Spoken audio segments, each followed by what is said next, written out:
Ayan, blessed day mga kapamuso. Woo! Another milestone. Palakpakan po natin ang ating Panginoong Diyos. Another milestone po sa ating church na talagang ang biyaya ho ng Panginoong Diyos, no?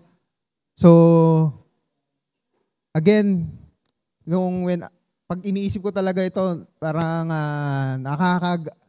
di makapaniwala, di ba? So, nung sino ba yung nakashare ko nung nakaraan, may nakashare. Ayun, kahapon may pinuntahan akong dedication, meron akong kausap na na taga CCF. Sabi ko, kinukwento ko nga sa kanya kung paano yung church, yung nararanasan ng biyaya ng Lord, kung paano yung masakit at napakalungkot na pangyayari ay ginamit ho ng Panginoong Diyos para tayo ay gumising. 'Di ba? Na naging wake up call sa atin, 'di ba? At kami po ay we are really blessed na sa lahat ho ng naranasan natin, you stand firm on your faith. Glory to God. Palakpakan po natin ang ating Panginoong Diyos. Kaya nga ho ngayon, ang ating tema pa rin, stand firm pa rin tayo. Pero ito po yung ating title. Ano kaya ang ibig sabihin nito? So, meron na ba? So, ito po. 1, 2, 3, go! Yan, resurrection. So, alam na natin ibig sabihin ng resurrection, pero tignan ho natin kung ano po yung ibig sabihin natin dito. Kasi magandang reminder ho sa atin to, bawat isa sa atin. And then, tamang-tama ho, no? Pag sinabi hong resurrection, ano ho yung laging kadikit ng resurrection? Pag nagse-celebrate tayo ng Resurrection Sunday, ano po yung nangyayari? Ano ginagawa natin? Tayo ay nagkakaroon ng swimming daw. Sunrise service. 'Di ba? Sabi ko nga, actually kagabi ko lang na-realize yung may topic natin about stand firm sa yung resurrection and then sunrise service natin ngayon. And then kumbaga all things work together. Kaya tayo pong lahat ay tumayo po at let us pray and dedicate this very hour to our Lord Jesus Christ. Holy Spirit, we are asking you to give us understanding and wisdom, Panginoon, as we heard the message from the Bible. We pray, Lord, to open our hearts and minds and truly, Lord, kung ano po yung hamon na dapat namin gawin, itong paalala sa amin, maisabuhay namin, Panginoong Diyos, na kami ay mag-stand firm sa resurrection na naaming naranasan. Lord God, maraming salamat po sa paalalang ito. Pagpalain niyo po kami sa pakikinig ng iyong salita sa pangalan ni Jesus. Amen. Yan, maaari na pong umupuan lahat. Maluwag pa po dito, no? So yung siguro may mga nakatayo pa po. Meron pa po tayo dito sa unahan. So, salamat po sa Panginoong Diyos. Alam naman po ng marami sa atin. Kagabi po ay last worship night natin. And first time na ginawa ho natin yung worship overnight. Palakpak ng mga Team Puyat. Woo! Pati yung mga napuyat sa bahay. Yan. Siguro meron din sa atin, kahit mga hindi nakadalo dito physically, merong puyat din dahil nga 6 a.m. Diba? But anyway, balik na ho tayo sa ating topic, resurrection. Pag sinabi nating resurrection, alam na natin ang ibig sabihin nito, muling pagkabuhay. Ibig sabihin, namatay at muling nabuhay. At alam na po natin, napakarami pong story sa Bible na may mga namatay na at nabuhay po, di ba? Mula sa Old Testament hanggang sa New Testament, ang Panginoong Diyos makapangyarihan siya. Pero pag sinabi natin ng salitang resurrection, isa ang natatangi at makapangyarihang resurrection na talagang sa atin ay merong epekto, merong impact. Ito po yung tinatawag natin resurrection of the Lord Jesus Christ. Bakit to? Sabi ho ni Pablo sa 1 Corinthians chapter 15, kung si Lord Jesus Christ ay hindi ho nabuhay na muli, tayo po yung pinakakawawa sa lahat. Nagpapakabait ka, binago mo yung buhay mo, tapos hindi naman nabuhay na muli si Lord Jesus Christ, useless. Bakit? Kasi because of the resurrection of the Lord Jesus Christ, unang-una hong tinalo yung kamatayan, kasalanan, and even the power of Satan. At yung kapangyarihang ito, di ba, yung sabi nga ni Pablo, Philippians chapter 3 verse 10, I want to know Christ and the power of His resurrection. There is power, di ba, to know Christ and the power of the resurrection at maging kaisa sa kanyang paghihirap in even to death. Yun po yung sabi ni Apostol Pablo. Pero ano pa po ba yung isang resurrection na aabangan natin? Yung po yung resurrection ng Lord Jesus Christ. Meron pa po tayong isang klase na resurrection na dapat po nating abangan. Gusto niyo bang maranasan yon na talagang buhay pa tayo? Kasi meron hong mangyayaring resurrection sa hinaharap. Pag bumalik ko si Lord Jesus Christ. Kaya nga sabi dito ni Pablo sa Acts chapter 24 verse 15, dahil po siya ay pinipersecute sa kanyang pangangaral kay Kristo. Sabi ni Pablo, tulad nila, umaasa rin akong muling bubuhayin ng Diyos ang lahat ng tao, matuwid man o di matuwid. So, ibig sabihin pag sinabing resurrection, makakaranas po even Christians and non-Christian. Bubuhayin po ng Diyos yan sa kaduluduluhan. Kailan nung mangyayari yun? Sabi dito, John chapter 5:29, sinabi naman ni Lord Jesus Christ, lahat ng gumawa ng kabutihan ay babangon patungo sa buhay na walang hanggan. At lahat ng gumawa ng kasamaan ay babangon patungo sa kaparusahan. So meron talagang resurrection of the dead sa end times. Pagbalik ni Lord Jesus Christ, bubuhayin niya mga mananampalataya at di mananampalataya. Alam niyo po, ang halimbawa, ang langit, alam natin pag namatay tayo, pupunta tayo sa langit. Ang langit po, ayan po ay tinatawag intermedial place. Panandali ang lugar natin. Kasi sabi ho sa Revelation, sa kaduluduluhan, pag tayo namatay, mga Kristiyano, di ba, bubuhayin tayo ng Diyos. Sa kaduluduluhan, pag binuhay na tayo, bababa yung tinatawag na New Jerusalem. Yun yung, ang alam lang natin yung langit. Pero yun po yung natin, kumbaga, temporary place natin. Pero pagbabalik ni Lord Jesus Christ, lahat bubuhayin. Pero meron pang isang klase ng grupo bubuhayin, yung mga hindi mananampalataya. Ang sabi pa nga sa Revelation chapter 20, sila naman ay itatapon naman sa tinatawag na lake of fire. Kasama dun yung Hades. Yung Hades, yun naman po yung temporary place ng mga hindi mananampalataya kay Kristo. So lahat po bubuhayin. Pero ang tanong na lang kung saan tayo mapupunta. Sa New Jerusalem or sa lake of fire. Kaya nga sabi dito ni Pablo sa Romans chapter 6 verse 5, assurance that meron talagang muling pagkabuhay. Sapagkat kung nakasama tayo ni Kristo sa isang kamatayang katulad ng kanyang kamatayan, tiyak na tayo ay makakasama rin niya sa muling pagkabuhay, na katulad ng kanyang muling pagkabuhay. There is an assurance na lahat tayo ay bubuhayin muli. Pag tayo namatay, bubuhayin tayo muli. Ang mga hindi lamang po bubuhayin ay yung mga aabutan po yung rapture. Kaya tinatanong ho natin sino ba dito gustong abutin ang rapture? Meron ba? Amen. Sabi mo yan, ha? Pero tama naman yun, Kasi, alam nyo, ang context po ng ang context ng 1 John chapter 4 verse 18, di ba sabi, there is no fear in love, but love drives out fear. Pagbabasahin niyo yung context, yung naunang verse, patungkol yan sa judgment ni Lord Patungkol sa pagbabalik. Pag ikaw may relationship kay Lord Jesus Christ, mangingibabaw yung pag-ibig. Hindi ka matatakot. And ang Holy Spirit ang bahala sa atin. Nakakatakot pag-iisipin natin. Pero sabi nga, huwag kang mag-alala, ang Holy Spirit ang kasama natin. Anyway, ang isa pa pong klaseng paalala sa atin patungkol, yun po yung dalawang resurrection na binanggit natin. Yung kay Lord Jesus Christ, yung resurrection natin sa hinaharap, kung hindi pa po tayo mamamatay sa pagbabalik ni Lord Jesus Christ. Pero meron po tinatawag na, sabihin nating spiritual resurrection na naranasan po nating lahat. At ito po yung paalala nung pool na nasa harapan natin. Ano kayang gagawin natin? May pag-games yata? May pag-games ba tayo? Ha?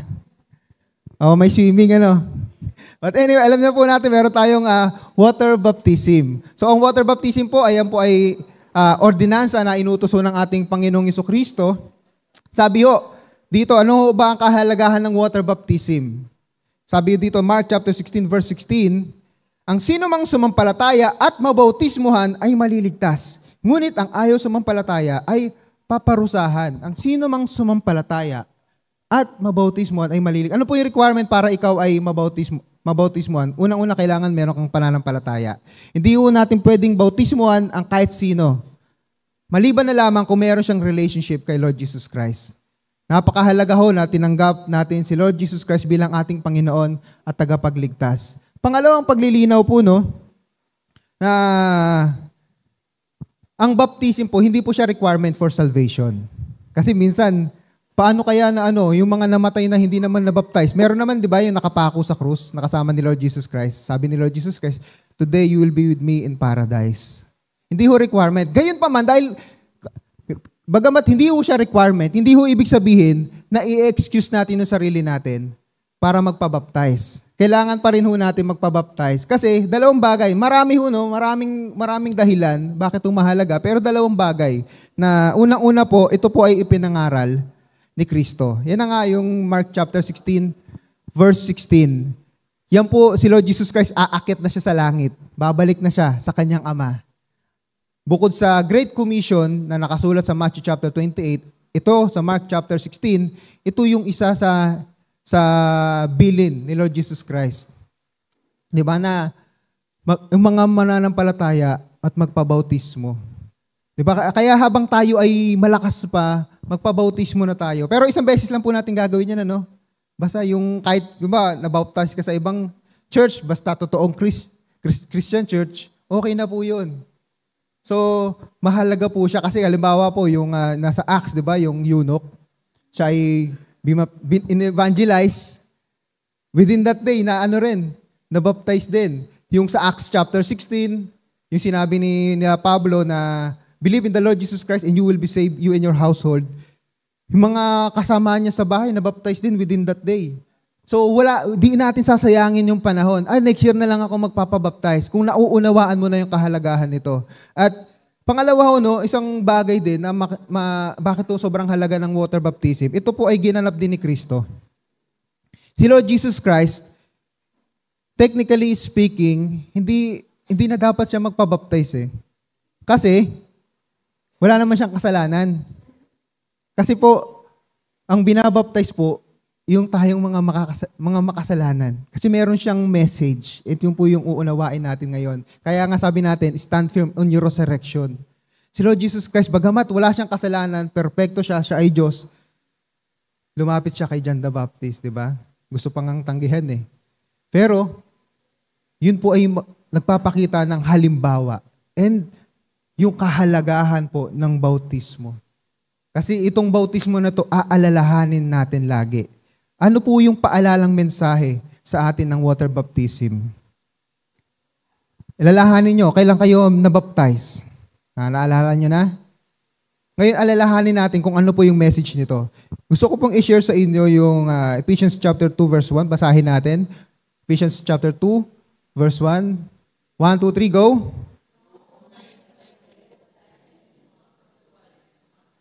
Yan. Kaya ho sabi natin sa iyong resurrection, bagamat hindi pa tayo nare-resurrect literally, yung physical body, pero merong spiritual na kaganapan. Di ba? Yung tayo na born again, actually, na-resurrect na tayo. Kumbaga, born again experience. Ibig sabihin, namatay ka, nabuhay ka. Kaya dito, ang tanong mo rito sino yung kausap ni Pablo? Sabi ni Pablo sa mga taga-Epeso, noong unay patay kayo, paano niya makakausap to kung patay sila? Pero hindi niya tinutukoy dito yung kamatayang physical.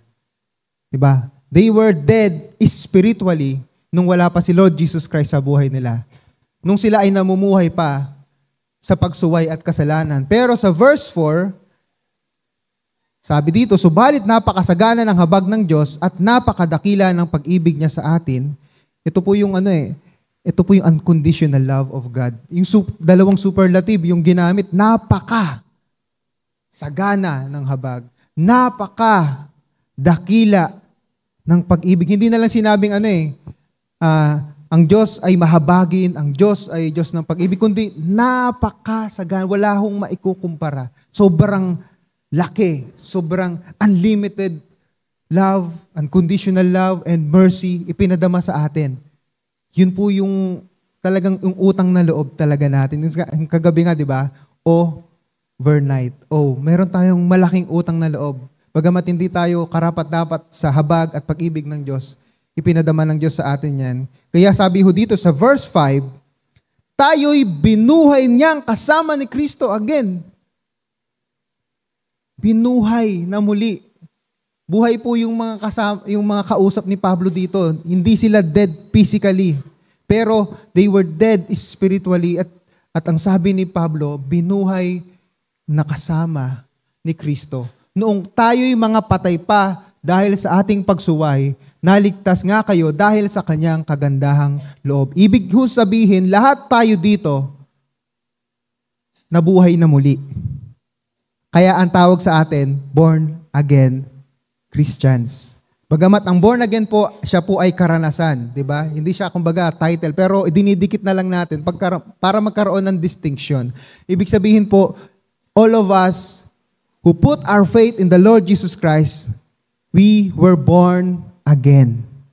At sana nauunawaan na natin kung ano yung ibig sabihin ng born again. At ngayon, para mas maunawaan pa natin kung ano pa talaga yung paalala nito, yung hamon nito, babasahin natin yung Romans chapter 6. Ano ho ba yung paalalang mensahe sa atin ng water baptism? 1, 2, 3, go!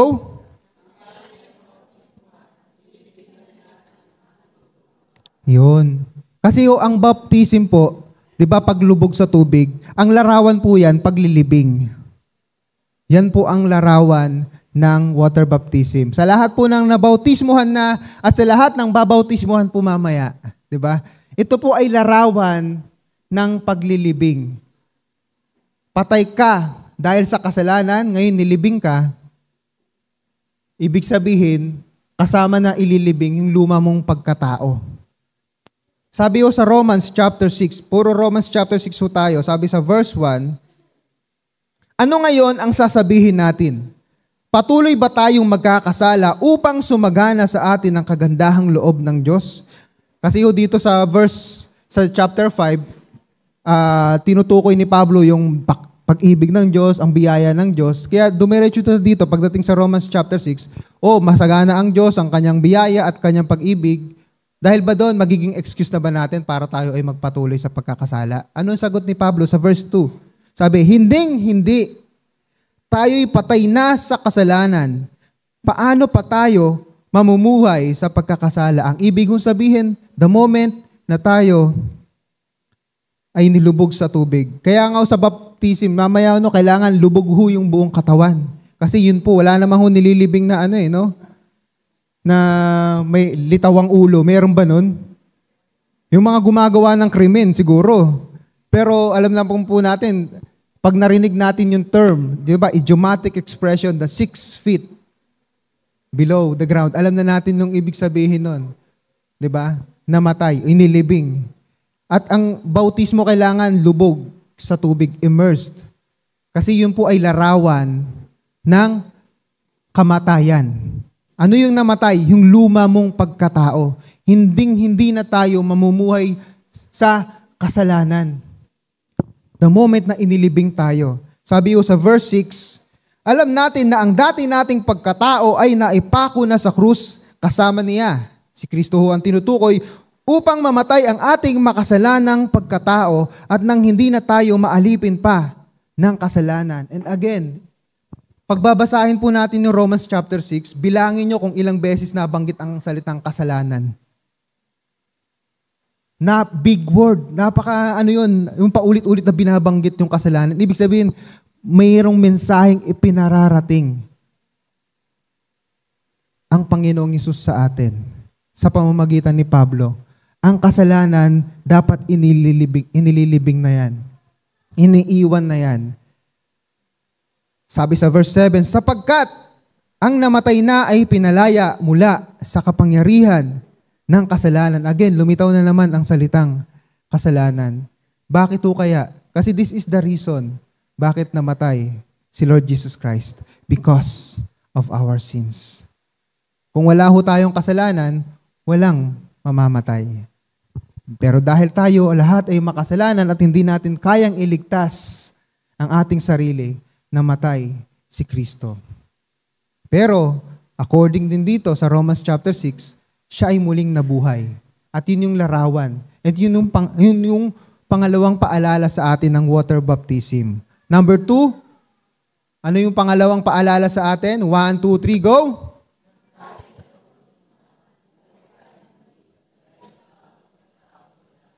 Yun. Ibig sabihin, mamaya sa baptism, hindi ho namin kayo ilulubog ng 1 minuto. Di ba? Sandali lang naman, mga 1 second siguro. O gusto yung magbilangan tayo, 1 to 10. So, kasi yung simbolismo, yung mensahe, paalala ho sa ating lahat sa mga nabautismuhan at sa mga babautismuhan mamaya, Hindi ho kayo mananatili sa ilalim ng tubig. Kasi di ba pag ang patay, hahayaan mo na yan. Diyan na siya mabubulok.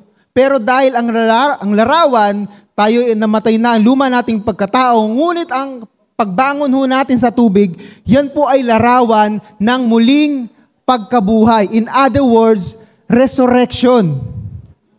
Yun po ang message. At once na tayo po ay umangat, ano po yung nalibing? Ano yung sabi natin kanina? Ano yung nalibing? Yung kasalanan, yung ating lumang pagkatao. At pag-angat mo sa tubig, yun naman po ay larawan ng muling pagkabuhay at pagbangon mo, ikaw ay meron ng bagong pagkatao na mula kay Kristo. Kaya sabi sa 2 Corinthians chapter 5, verse 17, if anyone is in Christ, he is a new creation. The old has gone, the new has come. Ito po ang larawan ng pagbangong muli. Ang kasalanan mo, binura na. Ang kasalanan mo, nilibing na. Kaya ang sabi, huwag na tayong papaalipin. Kasi ang bagong pagkatao ay ang nakaloob ni Kristo, ikaw ay anak na ng Diyos. At sabi ho sa 1 John chapter 3, ang anak ba ng Diyos ay mananatiling mamumuhay sa pagkakasala? Ang sabi ni John, hindi. Bagamat tayo ay nagkakasala pa rin, nakakagawa tayo. 'Di ba? Naiintindihan na natin yon. Nakakagawa at nakakagawa pa rin tayo. Pero ibang bagay po yung sasadyain mo na mamuhay ka sa kasalanan that you will defy the commandments of the Lord. Ano po yung defy? Sasadyain mong sumuway sa kalooban ng Diyos, sa mga kautusan ng Diyos. At mamumuhay tayo sa maahalay o makasalanang tutularan natin sila. Hinding-hindi. Sabi ho dito sa verse 3, Romans chapter 6 pa rin ho tayo. Hindi ba ninyo alam na tayong lahat na nabautismuhan kay Kristo Jesus ay nabautismuhan sa kanyang kamatayan? Ibig ho sabihin, ang larawan po ng baptism, nakikiisa ho tayo sa kamatayan ni Kristo. At yung impact, yung power ng kamatayan ni Kristo at yung resurrection ni Kristo, tayo mismo ay mararanasan din natin yon. At nararanasan actually. Sabi ko sa verse 4, sa makatuwid tayo'y namatay na at nalibing na kasama niya sa pamamagitan ng bautismo upang kung paanong binuhay muli si Kristo sa pamamagitan ng dakilang kapangyarihan ng Ama, tayo rin ay magkaroon ng panibagong buhay. Again, lumitaw muli ang panibagong buhay. Ang larawan ho ng bautismo, kamatayan ng lumang pagkatao, pagkabuhay ng panibagong buhay. Sabi sa English, newness of life. Nagkaroon tayo ng bagong pagkatao, bagong buhay. Ito po yung ibinibigay sa atin. Alalahanin ho natin nung araw na tayo ay nabautismo. Verse 5, sapagkat kung nakasama tayo ni Kristo sa isang kamatayan katulad ng kanyang kamatayan, tiyak na tayo ay makakasama rin sa muling pagkabuhay na katulad ng kanyang muling pagkabuhay. Paulit-ulit muling pagkabuhay, bagong pagkatao, paulit-ulit. Talagang ine-emphasize po ni Pablo yung kahalagahan nito. Christianity is not just about pag-attend sa church, but more than the attendance sa church. Paano ka ba paglabas ng church?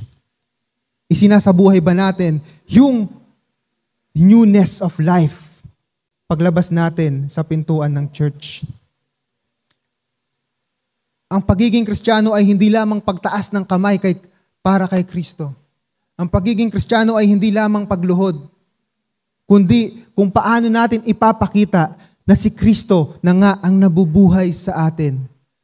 Kung ano ba ang nakikita ng kapwa sa atin? Yung luma pa rin ba nating pagkatao? Kung ang luma nating pagkatao, palamura tayo, palamura pa rin ba tayo ngayon? Kung ang luma nating pagkatao ay bully tayo noon, bully pa rin ba tayo ngayon? Ang sabi ni Pablo, hindi. Ang mahahalay, mga anumang kasalanan, hilingin natin sa Diyos na tulungan tayo na magbago sapagkat meron tayong banal na Espiritu who is at work within us. Sabi sa Philippians chapter 2 verse 13, na nagbibigay sa atin ng desire and ability to do God's will. Yan, praise God, Van. Yan, active na active, ano? Sabi ko sa verse 11, kaya dapat din ninyong ituring ang inyong sarili bilang patay sa kasalanan, ngunit buhay para sa Diyos. Sapagkat kayo'y nakipag-isa na kay Kristo. We were all resurrected. We were dead spiritually, pero tayo ngayon ay buhay na kay Kristo. Hindi ho dahil tayo'y mababait, kundi tayo ay nakipag-isa na kay Kristo. Kaya nga, ang sabi kanina sa Mark chapter 16 verse 16, ang sino mang sumampalataya, ibig sabihin nakipag-isa kay Kristo, at mabautismuhan ay maliligtas. Kaya nga ano yung hamon, magbibigay tayo ng 4 na hamon, bagamat paulit-ulit na natin ito narinig kanina, mabilisan lang, stand firm sa hamon ng resurrection. Stand firm, ano yung hamon ng resurrection ng muling pagkabuhay. Number 1, 1, 2, 3, go! Yan, huwag mo nang paghariin pa ang kasalanan sa iyong katawan. Sabi ko sa verse 12, Romans chapter 6 pa rin tayo, huwag na ninyong paghariin ang kasalanan sa inyong mga katawang may kamatayan upang hindi na ninyo sundin ang masasamang hilig nito. Ano po ba ang ibig sabihin na huwag ninyong paghariin ang kasalanan? Ano yung root word doon? Ano yung keyword? Yung salitang hari. Siguro alam niyo na yung larawan ng salitang hari. Ibang-iba to ngayon, yung presidente at hari. Kasi yung presidente, meron siyang tatlong ibang, hindi siya yung pinakamataas, bagamat siya yung makapangyarihang leader, pero andiyan yung Senate, andiyan yung Congress, may mga say sila, di ba? Hindi pwedeng maging diktador. Pero noong unang panahon, ang salita ng hari, hindi nababali. Di ba? Kaya nga yung si Daniel, na bagamat gustong iligtas, di ba? Yung sa Lions Den, na-approve na yung batas Hindi na mababali yung sinabi ng hari. Kaya, ang larawan po dito, huwag na nating gawing hari ang kasalanan sa atin. Huwag na natin hayaan siya yung masusunod. Ang salita ng hari nasusunod lagi Di ba? Sabi ko, ano pa po yung pangalawang hamon sa atin ng resurrection? Number 2, 1, 2, 3, go!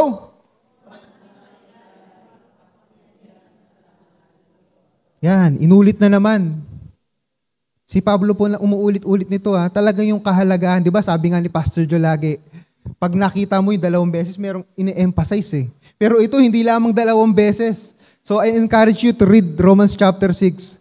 Siguro baka mahilo kayo, ba't pa ulit-ulit na lang to? Redundant, parang yung sabihin nyo, tama ba yung grammar nito? Kasi di ba sa grammar merong yung mga tinatawag na redundancy. Pero dito, it's not just about the grammar, it's about the message, it's about the challenge, it's about paano ba dapat tayo mamuhay. At dito sinasabi dito, wag na tayo magpailalim sa kapangyarihan ng kasalanan. Sa verse 13, wag na ninyong ipailalim sa kapangyarihan ng kasalanan ang alinmang bahagi ng inyong katawan bilang kasangkapan sa paggawa ng kasamaan. Sa halip, pasakop kayo sa Diyos bilang mga taong namatay na at muling binuhay at ihandog ninyo sa Kanya ang inyong katawan bilang kasangkapan sa kabutihan. Ibig sabihin po, yung katawan natin, the way we live and the way we express ourselves, napakahalaga ho na ipine-present natin ang ating sarili, una sa Diyos at sa ating kapwa, na hindi na tayo alipin ng kasalanan, na hindi na napapailalim sa kapangyarihan ng kasalanan. Minsan nagagamit ng mali yung kay King David. Yung sinabi, di ba, ni Samuel, sinabi ni God kay Samuel, nung inahanap si David, ang tao tumitingin sa katawan, pero ang Diyos sa puso. Minsan mali application natin Minsan, susuotin ko ang gusto kong suotin, ipopost ko ang gusto kong ipopost, nakikita naman ni Lord ang puso ko. Maliho yung application natin kasi ang context nun, ang calling. The Lord was calling a king for Israel na papalit kay Saul. At hindi yung ibig sabihin yan na dahil ang Diyos tumitingin sa puso natin, pwede na natin gawin ang gusto natin gawin. Maliho yung application, mali yung pagkakaunawa natin. Sapagkat malinaw na sinasabi ni Lord Jesus Christ, ang nagpaparumi sa tao ay hindi yung pumapasok sa bibig, kundi yung lumalabas sa bibig. Sapagkat yung lumalabas sa bibig nanggagaling sa puso. At mula sa puso, diyan lumalabas din sa iniisip natin, sinasalita natin, at sa mga ginagawa natin. So wag mo nating gamiting para i-justify yung pamumuhay natin na pwede nating gawin ang lahat. Diba? Pwede na siguro akong hindi umatid ng church, nakikita naman ni Lord yung puso ko. Napakahalaga ho yung physical. Kasi bakit? Anong sabi? Love the Lord your God with all your heart, with all your soul, with all your mind. Ano yung panghuli? With all your might. With all your strength. Pag strength, di ba gagamit ka ng physical? Hindi ho natin pwedeng mailayo, ihiwalay yung physical. Hindi natin pwedeng ihiwalay ang physical. Kaya dito, paulit-ulit na sinabi ni Pablo, huwag mo nang paghariin pa ang kasalanan sa iyong katawan, huwag ka nang magpailalim pa sa kapangyarihan ng kasalanan. Ano yung ipapalit natin? Ito yung ipapalit natin. Kasi pag merong nawala, dapat meron tayong ipapalit. Di ba yung parang sabi nila yung mga nag-i-struggle sa pagyoyosi. Sabi nila, kaya nung nalikha yung vape pero hindi pa rin effective.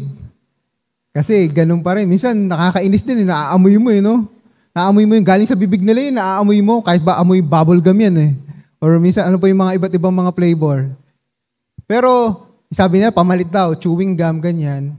Ganon din ho dito, may pamalit. Mayroong mawawala, yung luma mong pagkatao, ano yung ipapalit? Number 3, basahin nun natin. Number 3, 1, 2, 3, go. Yan. Maging alipin na tayo ng righteousness, katwiran, kabanalan, ang halimbawa ni Kristo, mga kautusan ni Kristo. Sabi ho sa verse 17, ngunit salamat sa Diyos, kayong dating mga alipin ng kasalanan ay taos-pusong sumunod sa katotohanan na nasa aral na ibinigay sa inyo. Verse 18, pinalaya na kayo sa kasalanan at kayo ngayon ay mga alipin ng katwiran. Tayo ay mga alipin na ng katwiran. Yan po ay epekto ng pagiging anak ni Kristo. Sabi ko sa 1 John chapter 3 verse 9, sabi, by this, malalaman mo kung sino ba ang anak ng Diyos at anak ng dyablo. Sinabi doon ni John sa 1 John chapter 3 verses 9 and 10. Paano? Ang sino mang hindi namumuhay sa katwiran at hindi nagmamahal sa kanyang kapwa ay hindi sa Diyos. Diba? Ang righteousness po, inaasahan no sa atin. Ang righteousness, hindi siya way of salvation, but it is the result of our salvation. Malaki yung difference. Diba? Mabait naman ako, mapupunta ako sa langit. Hindi, kasi may kasalanan ka pa rin. Hanggat wala kang pananampalataya kay Kristo, hanggat wala kang relationship kay Kristo, hindi mabubura ang kasalanan mo. Si Jesus Christ lamang ang makapagbubura ng kasalanan natin. At dahil meron na tayong relationship kay Jesus Christ, ano yung magiging resulta? Righteousness. Paglilinaw, again, ano yung binanggit natin kanina? Ginagawa natin ng righteousness not for our salvation, but it is the result of our salvation. Sabi pa po sa verse 19, tuloy ko lang yung verse, gumagamit ako ng karaniwang pangungusap dahil sa inyong likas na kahinaan. Kung paanong ilalim ninyo noon, una ang inyong sarili sa karumian at sa kasamaang palala ng palala, isuko ninyo ngayon ang inyong sarili bilang alipin ng katwiran para sa mga banal na layunin. Again, lumitaw na naman, alipin ng katwiran. Tanungin mo yung katabi mo, alipin ka ba ng katwiran? Yan.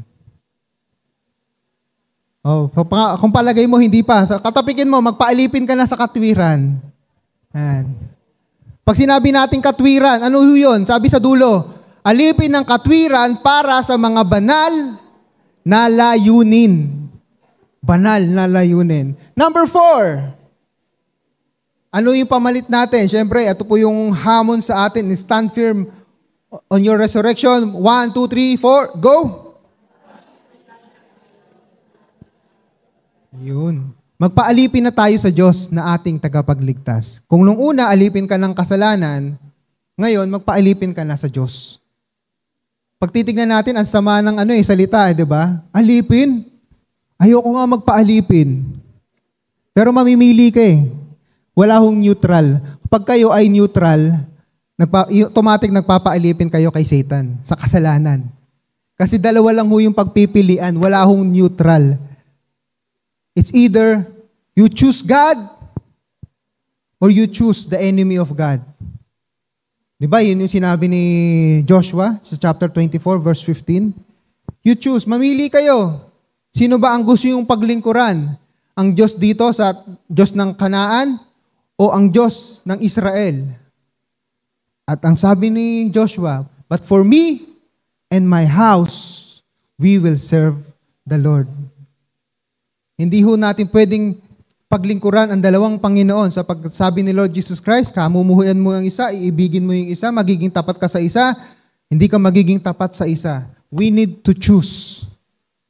Ang mensahe po ng bautismo, tayo po ay nagpapaalipin na sa Diyos. Hindi na tayo nagpapaalipin sa kasalanan, kundi nagpapaalipin na tayo sa Diyos. At ang magandang bagay dito, siya po ay tagapagligtas natin. Kasi kung hindi tayo magpapaalipin sa Diyos, saan tayo magpapaalipin? Pangit lang, kumbaga, kung titignan mo yung... Pero minsan kasi mali yung pagtingin natin sa sa servant eh. Yung unang panahon, 'di ba, yung mga servant parang kawawa, especially yung mga black people.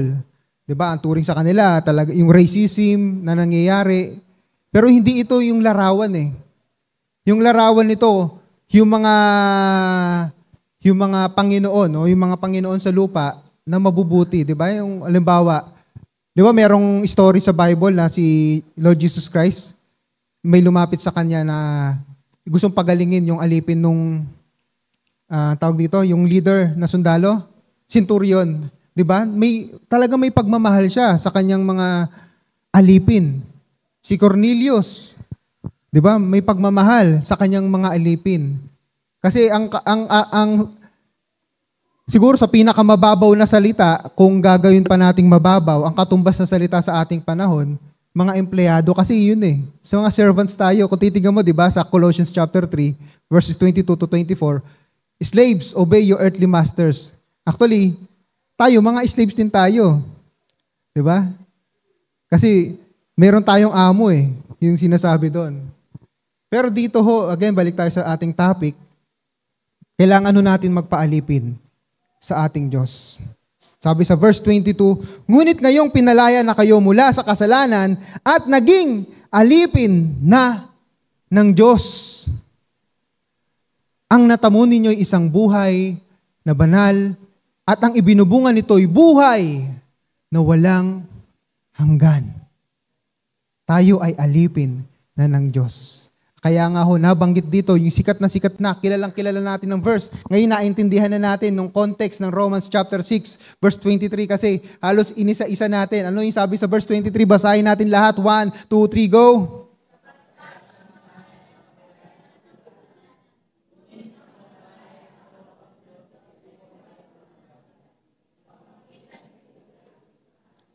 Yun. Kamatayan ang kabayaran ng kasalanan. Kung babalikan natin mula sa verse 1, kamatayan po ang kabayaran para mabura ang ating mga kasalanan. Kamatayan ang kabayaran para pagbangon natin, tayo ay meron ng bagong pagkatao kay Kristo. Ayun po ang paalalang mensahe sa atin ng bautismo. And we need to stand firm on that. Ano yung message again? Yung 4, Huwag nang paghariin ng kasalanan, huwag nang magpaalipin sa kasalanan, kundi tayo ay magpaalipin na sa katwiran, magpaalipin na sa Diyos. Isang magandang paalala sa ating lahat na may pananampalataya kay Kristo, magandang paalala sa ating lahat na nabautismuhan na, at magandang paalala din sa ating lahat na babautismuhan po ngayong araw. At sasaksihan po natin yan ngayong umagang ito. And invite everyone na tayo po ay tumayo.